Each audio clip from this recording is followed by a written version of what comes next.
O Grande Conflito, capítulo 38. O Último Convite Divino. Vi descer do céu outro anjo que tinha grande poder, e a terra foi iluminada com a sua glória.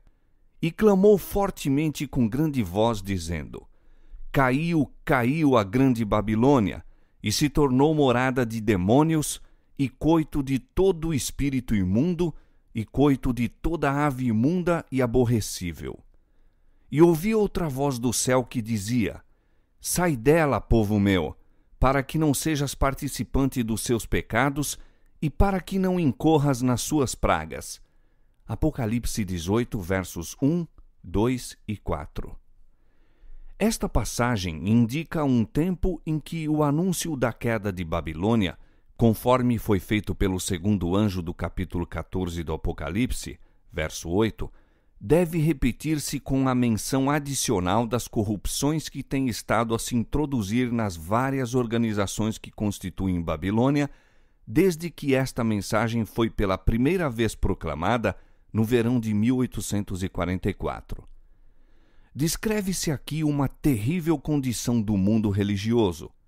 A cada rejeição da verdade, o espírito do povo se tornará mais entenebrecido, mais obstinado o coração, até que fique entrincheirado em audaciosa incredulidade. Em desafio às advertências que Deus deu, continuarão a calcar a pés um dos preceitos do Decálogo, até que sejam levados a perseguir os que o têm como sagrado. Cristo é desprezado com o desdém que se lança à sua palavra e a seu povo.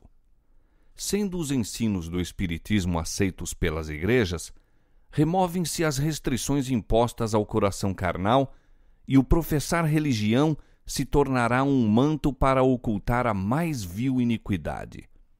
A crença nas manifestações espiritualistas abre a porta aos espíritos enganadores e doutrinas de demônios, e assim a influência dos anjos maus será sentida nas igrejas.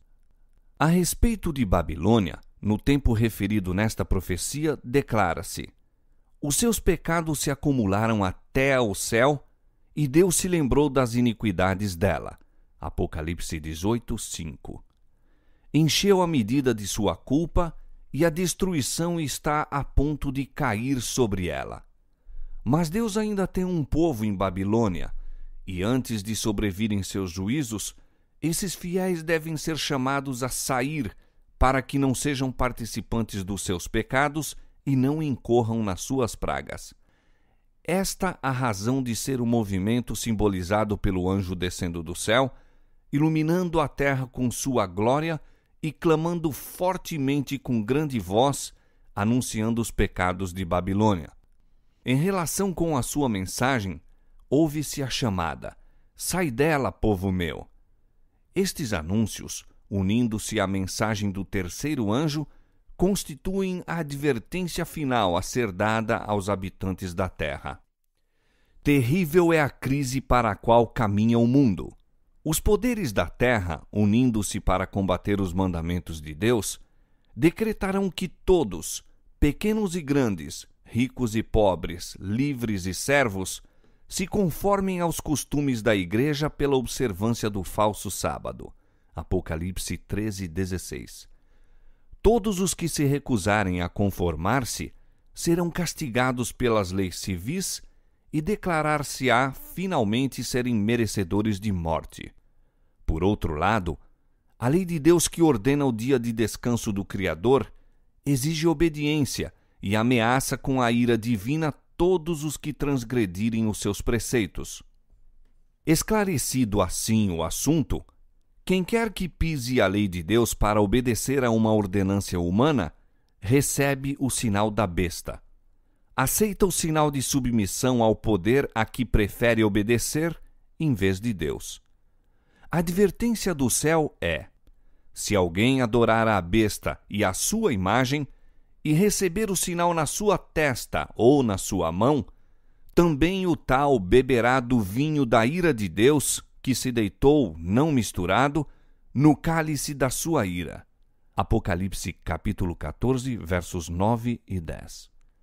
Mas ninguém deverá sofrer a ira de Deus antes que a verdade se lhe tenha apresentado ao espírito e consciência e haja sido rejeitada. Há muitos que nunca tiveram oportunidade de ouvir as verdades especiais para este tempo. A obrigatoriedade do quarto mandamento nunca lhes foi apresentada em sua verdadeira luz. Aquele que lê todos os corações e prova todos os intuitos, não deixará que pessoa alguma que deseje o conhecimento da verdade seja enganada quanto ao desfecho da controvérsia.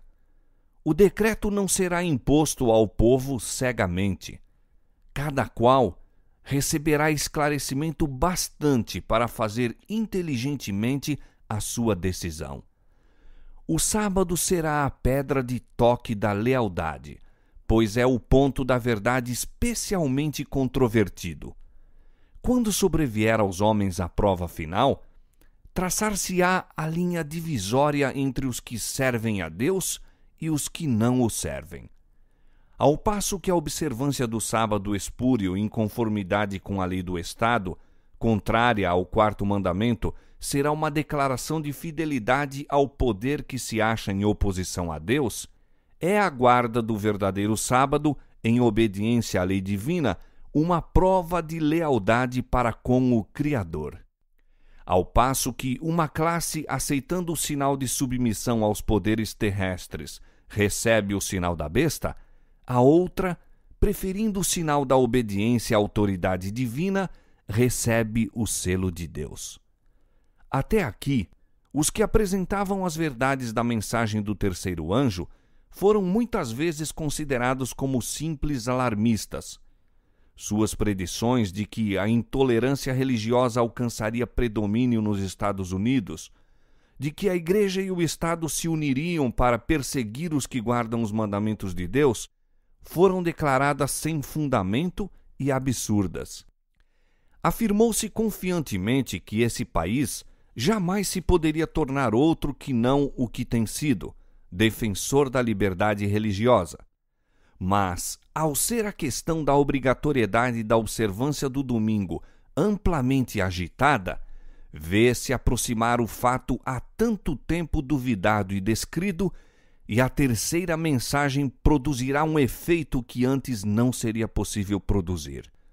Em todas as gerações, Deus tem enviado seus servos para repreender o pecado, tanto no mundo como na Igreja. Mas o povo deseja que se lhes falem coisas agradáveis, e a verdade clara e pura não é aceita. Muitos reformadores, ao iniciarem seu trabalho, decidiram-se a exercer grande prudência ao atacar os pecados da Igreja e da nação. Esperavam, pelo exemplo de uma vida cristã pura, fazer voltar o povo às doutrinas da Bíblia. Mas o Espírito de Deus veio sobre eles, assim como viera sobre Elias, impelindo-o a repreender os pecados de um rei ímpio e de um povo apóstata. Não podiam conter-se de pregar as claras asserções da Escritura Sagrada, doutrinas que tinham sido relutantes em apresentar. Sentiam-se forçados a declarar zelosamente a verdade e o perigo que ameaçava as almas. As palavras que o Senhor lhes dava, eles as falavam sem temer as consequências, e o povo era constrangido a ouvir a advertência. Assim será proclamada a mensagem do terceiro anjo. Ao chegar o tempo para que ela seja dada com o máximo poder, o Senhor operará por meio de humildes instrumentos, dirigindo a mente dos que se consagram ao seu serviço. Os obreiros serão antes qualificados pela unção de seu espírito do que pelo preparo das instituições de ensino. Homens de fé e oração serão constrangidos a sair com zelo santo, declarando as palavras que Deus lhes dá. Os pecados de Babilônia serão patenteados. Os terríveis resultados da imposição das observâncias da Igreja pela autoridade civil, as incursões do espiritismo, os furtivos mais rápidos progressos do poder papal, tudo será desmascarado. Por meio destes solenes avisos, o povo será comovido. Milhares de milhares que nunca ouviram palavras como essas, escutá-las-ão. Com espanto ouvirão o testemunho de que Babilônia é a igreja caída por causa de seus erros e pecados, por causa de sua rejeição da verdade enviada do céu a ela. Ao ir o povo a seus antigos ensinadores com a ávida pergunta: são estas coisas assim? Os ministros apresentam fábulas, profetizam coisas agradáveis, para acalmar-lhes os temores e silenciar a consciência despertada.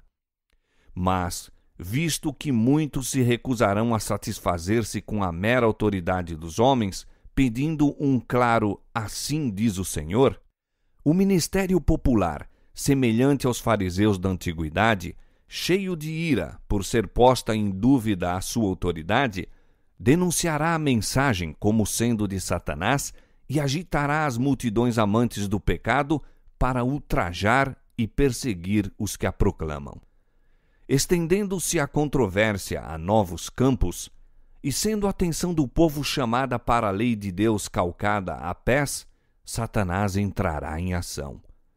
O poder que acompanha a mensagem apenas enfurecerá os que a ela se opõem.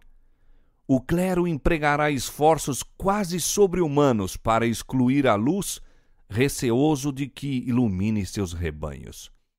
Por todos os meios ao seu alcance, esforçar-se-á por evitar todo estudo destes assuntos vitais. A Igreja apelará para o braço forte do poder civil e nesta obra unir-se-ão romanistas e protestantes. Ao tornar-se o movimento em prol da imposição do domingo mais audaz e decidido, invocar-se-á a lei contra os observadores dos mandamentos. Serão ameaçados com multas e prisão, e alguns se oferecerão posições de influência e outras recompensas e vantagens, como engodo para renunciarem à sua fé. Mas sua perseverante resposta será: mostrai-nos pela palavra de Deus o nosso erro, a mesma que foi apresentada por Lutero sob idênticas circunstâncias. Os que forem citados perante os tribunais defenderão desassombradamente a verdade, e alguns que os ouvirem serão levados a decidir-se a guardar todos os mandamentos de Deus. Assim a luz chegará a milhares que de outra maneira nada saberiam destas verdades. A conscienciosa obediência à palavra de Deus será considerada rebeldia. Cegado por Satanás, o pai exercerá aspereza e severidade para com o filho crente. O patrão ou a patroa oprimirá o empregado que observe os mandamentos. A afeição será alienada, filhos serão deserdados e expulsos do lar. Cumprir-se-ão literalmente as palavras de Paulo: todos os que piamente quiserem viver em Cristo Jesus padecerão perseguições. 2 Timóteo 3:12. Como os defensores da verdade se recusem a honrar o descanso dominical, alguns deles serão lançados na prisão, exilados, e outros tratados como escravos. Para a sabedoria humana, tudo isto parece agora impossível. Mas, ao ser retirado dos homens o Espírito de Deus, o qual tem o poder de reprimi-los, e ao ficarem eles sob o governo de Satanás, que odeia os preceitos divinos, hão de acontecer coisas estranhas. Quando o temor e o amor de Deus são removidos, o coração pode tornar-se muito cruel. Ao aproximar-se a tempestade, uma classe numerosa que tem professado fé na mensagem do terceiro anjo, mas não tem sido santificada pela obediência à verdade, abandona sua posição, passando para as fileiras do adversário. Unindo-se ao mundo e participando de seu espírito, chegaram a ver as coisas quase sob a mesma luz, e, em vindo à prova, estão prontos a escolher o lado fácil, popular. Homens de talento e maneiras agradáveis, que se haviam já regozijado na verdade, empregam sua capacidade em enganar e transviar as almas. Tornam-se os piores inimigos de seus antigos irmãos. Quando os observadores do sábado forem levados perante os tribunais para responder por sua fé, estes apóstatas serão os mais ativos agentes de Satanás para representá-los falsamente e os acusar, e por meio de falsos boatos e insinuações, incitar os governantes contra eles. Neste tempo de perseguição, provar-se-á a fé dos servos do Senhor. Deram fielmente a advertência, seguindo tão somente a Deus e sua palavra. O Espírito Divino, atuando em seu coração, constrangeu-os a falar. Estimulados por um santo zelo e forte impulso divino, cumprem seu dever sem deter-se para calcular as consequências de falar ao povo a palavra que o Senhor lhes dera. Não consultaram seus interesses temporais, tampouco procuraram defender sua reputação ou vida. Todavia, quando a tempestade da oposição e vitupério irromper sobre eles, alguns, vencidos pela consternação, estarão prontos para exclamar: se tivéssemos previsto as consequências de nossas palavras, teríamos guardado silêncio. Acham-se cercados de dificuldades. Satanás os assalta com cruéis tentações. A obra que empreenderam parece muito além de sua habilidade para levarem a termo. Estão quase a sucumbir. Foi-se o entusiasmo que os animava. Contudo, não podem voltar. Então, sentindo o seu completo desamparo, se refugiam naquele que é poderoso em busca de auxílio. Lembram-se de que as palavras que falaram não eram suas, mas daquele que os mandou dar advertência. Deus lhes pôs a verdade no coração e não poderiam eximir-se de proclamá-la. As mesmas provações foram experimentadas por homens de Deus nos séculos passados. Wycliffe, Hus, Lutero, Tyndale, Baxter, Wesley insistiam em que todas as doutrinas fossem submetidas à prova da Bíblia, declarando que renunciariam a tudo que esta condenasse. Contra esses homens desencadeou-se a perseguição com fúria implacável. Não cessaram, todavia, de declarar a verdade. Cada um dos diferentes períodos da história da Igreja se tem distinguido pelo desenvolvimento de alguma verdade especial adaptada às necessidades do povo de Deus naquele tempo. Toda nova verdade teve de enfrentar o ódio e a oposição. Os que foram beneficiados por sua luz sofreram tentações e provações. O Senhor dá ao povo uma verdade especial quando este se encontra em situação difícil. Quem ousa recusar-se a publicá-la? Ele ordena a seus servos que apresentem o último convite de misericórdia ao mundo. Eles não podem permanecer silenciosos a não ser com perigo de sua alma. Os embaixadores de Cristo nada têm que ver com as consequências. Devem cumprir seu dever e deixar os resultados com Deus. Assumindo a oposição caráter mais violento, os servos de Deus de novo ficam perplexos, pois lhe parece que eles motivaram a crise.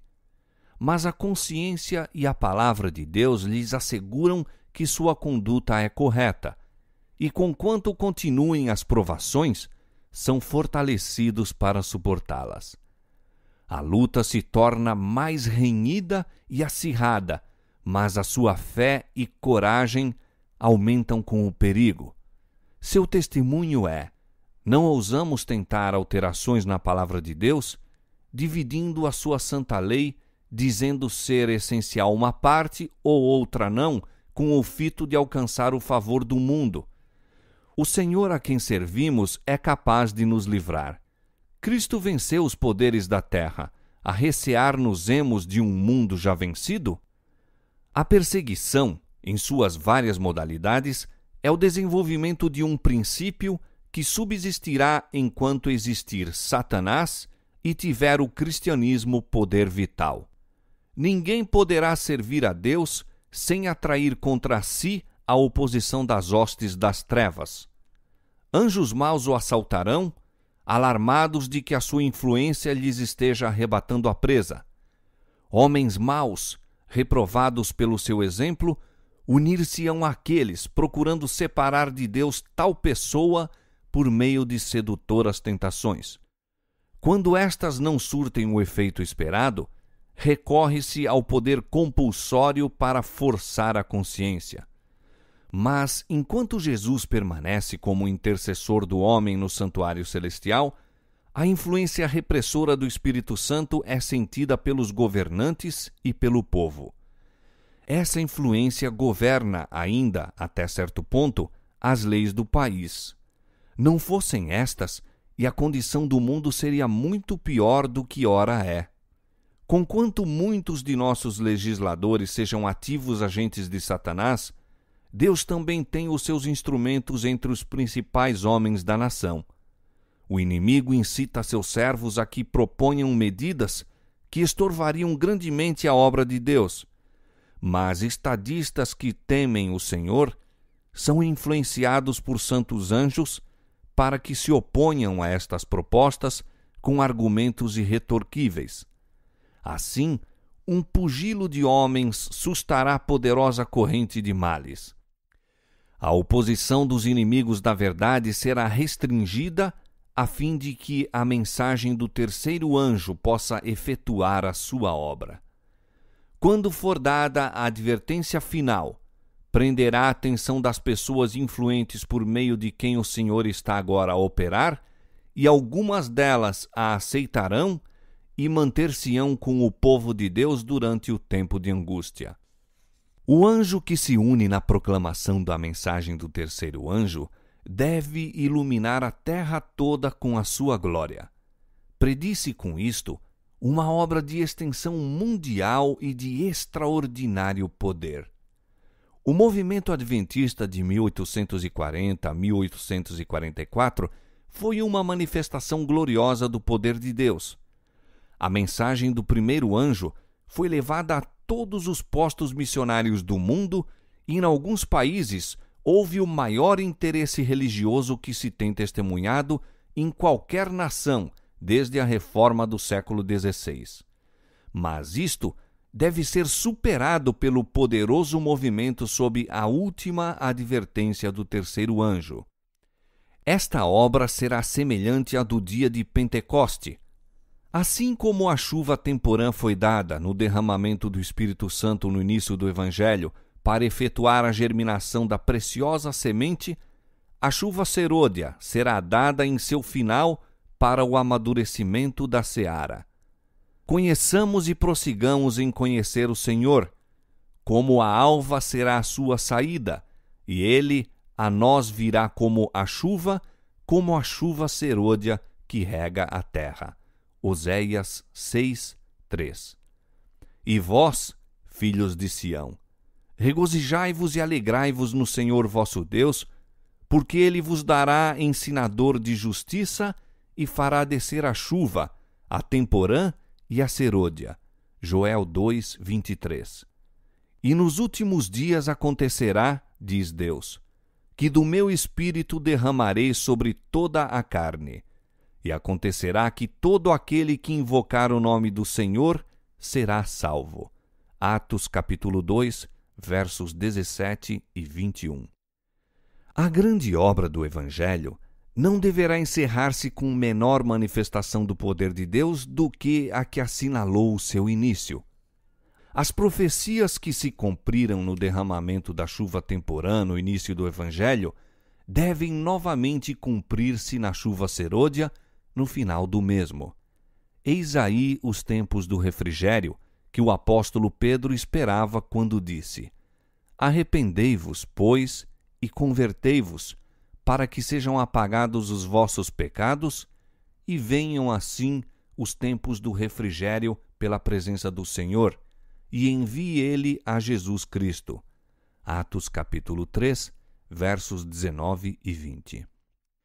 Servos de Deus, com o rosto iluminado e a resplandecer de santa consagração, apressar-se-ão de um lugar para outro para proclamar a mensagem do céu. Por milhares de vozes em toda a extensão da terra será dada a advertência. Operar-se-ão prodígios, os doentes serão curados, e sinais e maravilhas seguirão aos crentes.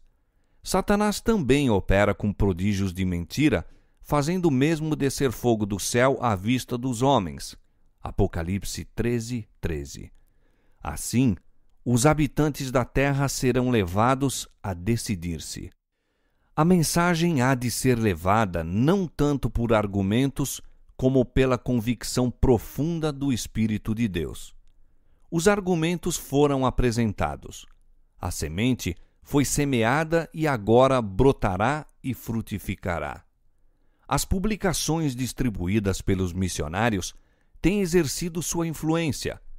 Todavia, muitos que ficaram impressionados foram impedidos de compreender completamente a verdade ou de lhe prestar obediência. Agora, os raios de luz penetram por toda a parte. A verdade é vista em sua clareza e os leais filhos de Deus cortam os liames que os têm retido. Laços de família, relações na igreja são impotentes para os deter agora. A verdade é mais preciosa do que tudo mais. Apesar das forças arregimentadas contra a verdade, grande número se coloca ao lado do Senhor.